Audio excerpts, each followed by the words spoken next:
बातमी आहे महाराष्ट्राची चिंता वाढवणारी।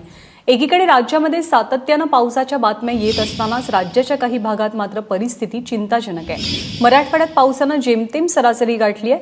अनेक जिल्ह्यांमध्ये समाधानकारक पावसाची नोंद झालेली नाही, त्यामुळे उभी पिकं करपायला लागली आहेत। तसंच पश्चिम महाराष्ट्रातील दुष्काळी जिल्हा अशी ओळख असलेल्या सोलापूर जिल्ह्याचा बहुतांश भाग सुद्धा शुष्क पडलेला आहे। तर दुसरीकडे उत्तर महाराष्ट्रातील धुळे आणि नंदुरबारमध्ये सरासरीपेक्षा कमी पाऊस झालाय, त्यामुळे राज्यातल्या अनेक भागांना पुन्हा एकदा दुष्काळाची दाहकता सहन करावी लागण्याची शक्यता आहे। खरं तर पावसाने यंदा दमदार सुरुवात केली होती। जुलै महिन्यात अवघ्या महाराष्ट्रात सरासरीपेक्षा जास्त पाऊस बरसला, पण ऑगस्ट महिन्याची शेवटची तारीख उजाडून गेल्यानंतर सुद्धा पश्चिम महाराष्ट्र, कोकण आणि उत्तर महाराष्ट्राचा काही भाग वगळता उर्वरित महाराष्ट्रात मात्र ऑगस्ट महिना पूर्णपणे कोरडा ठाक गेलाय। फक्त शेतीच्याच नाही तर बीड आणि लातूर सारख्या जिल्ह्यांमध्ये पिण्याच्या पाण्याचाही तुटवडा निर्माण झालाय, त्यामुळे विशेषतः मराठवाड्यावर पुन्हा एकदा दुष्काळाचं दाट सावट आहे। आपले प्रतिनिधी कृष्णा केंडे सध्या आपल्यासोबत आहेत। कृष्णा, काय नेमकं चित्र आहे, काय परिस्थिती पाहायला मिळतेय? ज्ञानदा, तू जसं म्हणाली तसं जुलैमध्ये खूप चांगला पावसाने सुरुवात झाली होती आणि असं वाटलं होतं की या वर्षी जो 3 वर्ष बळीराजा दुष्काळाशी सामना करतोय त्यातनं त्याला सुटका मिळेल। मात्र गेली 25 दिवसापासूनचं मराठवाड्यातलं चित्र जे आहे ते फारसं चांगलं नाही। काही जिल्हे वगळले तर आणखीन काही जिल्हे असे आहेत की जिथे 25 दिवसानंतर सुद्धा पाऊस जो आहे तो झालेला नाही, ज्यामध्ये खास करून लातूर असेल, परभणी असेल, औरंगाबादेतला काही भाग असेल आणि इतर जे जिल्हे आहेत तिथे देखील 2 दिवसामध्ये थोडा बहुत पाऊस झालाय। मात्र ज्या तुलनेनं पाऊस व्हायला पाहिजे होता तेवढा मात्र झालेला नाही। त्यामुळे जायकवाडी वगळता मराठवाड्यातल्या बहुतांश जे धरणं आहेत त्यामध्ये पाण्याचा साठा जो आहे तो मनावा तेवढा या ठिकाणी पाहायला मिळत नाही।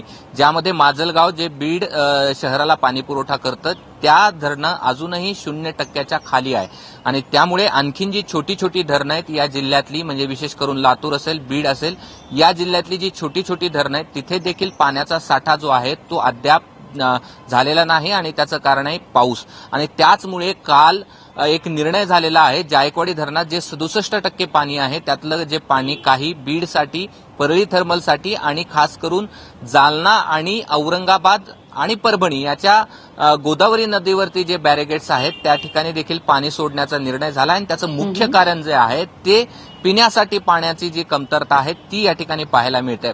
मध्ये टँकरची संख्या जी आहे ती झपाट्याने कमी झाली होती, म्हणजे यावर्षी टँकरचा जो गतवर्षी जो पाऊस होता, उन्हाळा होता, त्यावेळी जो टँकरचा उच्चांक गाठलेला होता मराठवाड्यात यापूर्वी कधीही नव्हता, तो पूर्णपणे या ठिकाणी कमी झाला होता। मात्र पुन्हा टँकरची मागणी जी आहे ते वाढताना आपल्याला पाहायला मिळते आहे आणि त्यामुळे गेल्या 2 दिवसात मात्र काही जिल्हे जे आहेत त्यात खास करून उस्मानाबाद, बीड आणि औरंगाबादचा काही भाग जिथे थोडा पाऊस झालेला आहे, ज्यामुळे 25 दिवसापासून ओढ मिळाल्यामुळे जी पिकं करपू लागली होती, माना टाकत होती, त्यांना थोड्याशा पावसानं दिलासा या ठिकाणी मिळालाय। त्यामध्ये नांदेड जिल्ह्यामध्ये थोडा रात्री पाऊस झाल्याची माहिती आहे।